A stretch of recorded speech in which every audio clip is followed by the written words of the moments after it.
EA Sports has announced that it's begun work on a new college football video game. I want to talk about that after the bumper. Don't be cornering me. Hold up. Time. You gotta help me with that corner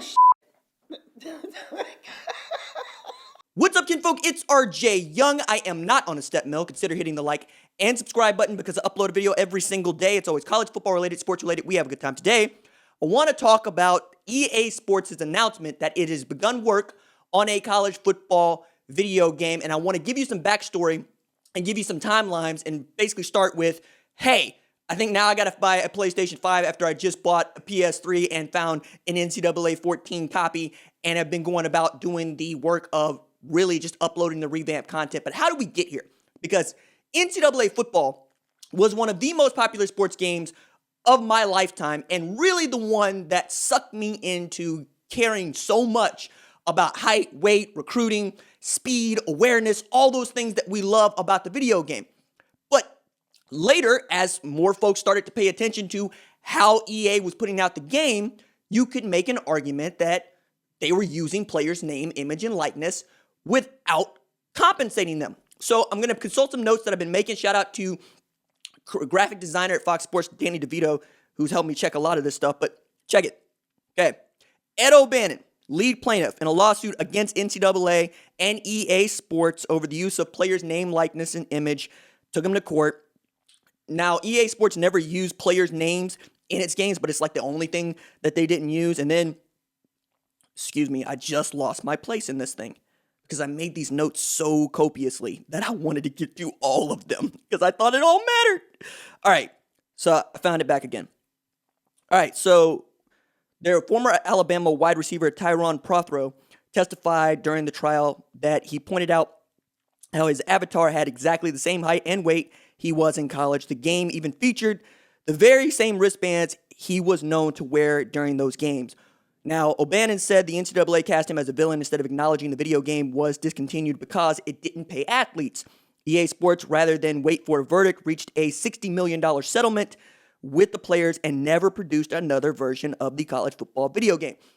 Since then, we have seen folks take it upon themselves at places like College Football Revamped, College Football Matrix, to really redesign the rosters and update them with tremendous levels of work. We're talking about 25 hours for one roster, which is about 750 hours. We're talking about men who have been chastised by their girlfriends and their significant others for how much time they spend into modding these games that we can play them to something that is sort of like up to date, which is one of the reasons why I wanted to go get NCAA 14. And one of the reasons that I thought this was such a big deal. Now, there's also the caveat that EA Sports has not been very good at, or not EA Sports, Electronic Arts has not been very good at making video games as of late. They've had a couple of changes of CEOs over the last 5 years. I want to say it's like 2 or 3, but just hasn't been the product that we wanted to see, especially when we talk about Madden, right? But I have reason to believe that they're going to get this right because they know how many people are watching. They know how many people are paying attention, and they understand just what it means for us to be able to play this video game and for them to get it right. So, let's start with this, okay? The game is not going to come out for a couple of years, okay? That's at the very minimum. So we're talking about 2 or 3 years for them to turn it around. But they're not dependent on name, image, and likeness to get this thing done. Feels like they're going to start with generic rosters, okay? Really generic rosters, as in probably going to try not to marry them to the teams too much, but there are 100 teams that are already signed on of the 130 FBS teams, and that's tremendous, right? I think this is awesome. Development of EA Sports, this is a statement from EA Sports that came to us by way of Brian Weedy at Pass the Padre on the Twitters. Okay. Development of the EA Sports college football video game is just underway, with launch timing still to come as the project progresses in the years ahead. We're looking 2 or 3 years probably, and by that time, the players should be in position to be paid under name, image, and likeness laws and players' unions. Remember, Florida's going to enact its name, image, and likeness law later this week. So that's tremendous for us, and that's good news to know. Don't let the Debbie Downers take this from you. This is a tremendous win because only the people that didn't play video games are meeting this response with tepid, right? With just a tepid take. If you play the game, you are over the moon. If you don't, go back to playing Words with Friends. We didn't ask your opinion anyway. Another point that I wanted to point out, and this is the nuts of it, again, at some point, right? Head of EA Sports said there's not a date on when the game will return or even a date where the return will be announced other than it won't be coming back for this year.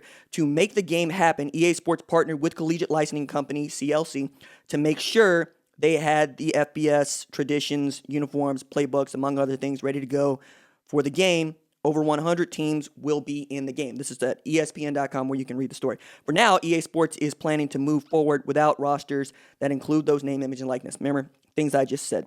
So we'll see how this all pans out. But that they're getting to work on this, that they have something like a logo, that they're calling it college football, is the deal here. So if you are on board with college football and a video game on next-gen consoles, you're here for this, okay? Like, that's what it is. That it's going to take 2 or 3 years is fine with us because rosters or no rosters, we're going to have folks that are going to modify those rosters because that's what we do. As long as they make them open to us to do something with them, it'll get done. It might take some time, but it'll get done. Shout out to the folks over at CFB Revamped who continue to do this work. Shout out to my man Danny DeVito who was the first person to alert me to this literally like 2 minutes after the announcement. And then we're going down this rabbit hole. I'm going to have more to say about this. You know how big I am into this video game. You know that I play the Destinies. You know that I'm on the sticks. You know that you can get these hands anytime you want to get these hands because I'm running that Art Browse veer and shoot because I'm out here with this read option. Come get me, dog. Come get me. I got the 99 overall quarterback over here, dog. You don't want none of this. We're going to have the wide receivers lined up in spitting distance to the sideline. We're going to run goals. We're going to run posts. And we're going to run it up. All right. That's it for me. Deuces.